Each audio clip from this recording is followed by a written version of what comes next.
Friends, welcome back to my channel. मेरे channel को subscribe कर दे प्लीज़।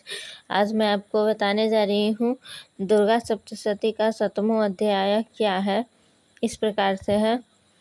मैं मातंगी देवी का ध्यान करता हूँ। वे रत्नमय सिंहासन पर बैठकर पढ़ते हुए तोते का मधुर शब्द सुन रही हैं। उनके शरीर का वर्ण श्याम है।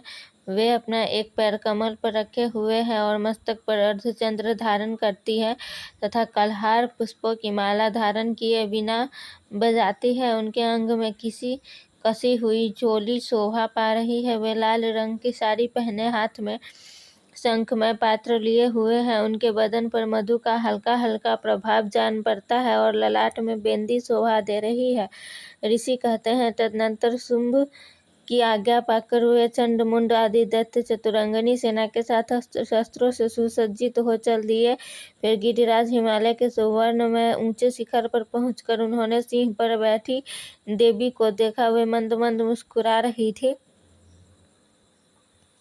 उन्हें देखकर दैत्य लोग तत्परता से पकड़ने का उद्योग करने लगे।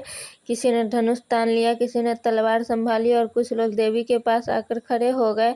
तब अंबिका ने उन शत्रुओं के प्रति बड़ा क्रोध किया। उस समय क्रोध के कारण उनका मुख काला पड़ गया, ललाट में भौहें टेढ़ी हो गई और वहां से तुरंत विकराल मुखी काली प्रकट हुई जो तलवार और पास लिए हुए थी।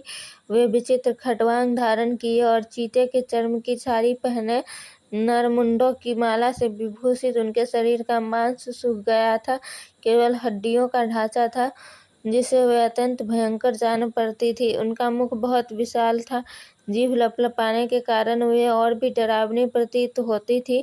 उनकी आंखें भीतर को धसी हुई और कुछ लाल थी। वे अपनी भयंकर गर्जना से संपूर्ण दिशाओं को गुंजा रही थी। बड़े बड़े दैत्यों का वध करती हुई वे कालिका देवी बड़े वेग से दैत्यों को की उस सेना पर टूट पड़ी और उन सबको भक्षण करने लगी। वे पार्श रक्षकों, अंकुशधारी महावतों, योद्धाओं और घंटा सहित कितने ही हाथियों को एक ही हाथ से पकड़कर मुंह में डाल लेती थी। इसी प्रकार घोड़े, रथ और सारथी के साथ रथी सैनिकों को मुंह में डालकर वे उन्हें बड़े भयानक रूप से चबा डालती थी। किसी के बाल पकड़ लेती, किसी का गला दबा देती, किसी को पैरों से कुचल डालती और किसी को छाती के धक्के से गिरा कर मार डालती थी। वे असुरों के छोड़े हुए बड़े बड़े अस्त्र शस्त्र मुंह से पकड़ लेती और रोष में भरकर उनको दांतों से पीस डालती थी। काली ने बलवान एवं दुरात्मा दैत्यों की वह सारी सेना रौंद डाली, खा डाली और कितनों को मार भगाया।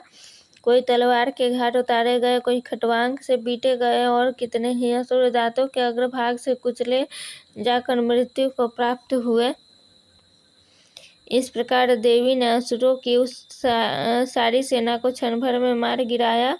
यह देख चंड उन अत्यंत भयानक काली देवी की ओर दौड़ा तथा महादैत्य मुंड ने भी अत्यंत भयंकर बाणों की वर्षा से तथा हजारों बार चलाए हुए चक्रों से उन भयानक नेत्रों वाली देवी को आच्छादित कर दिया।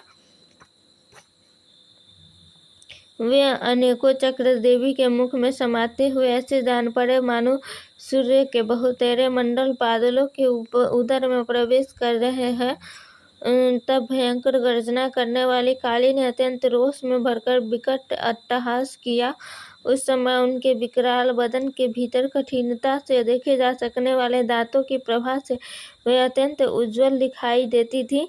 देवी ने बहुत बड़ी तलवार हाथ में ले हम का उच्चारण करके चंड पर धावा किया और उसके केस पकड़कर उसी तलवार से उसका मस्तक काट डाला।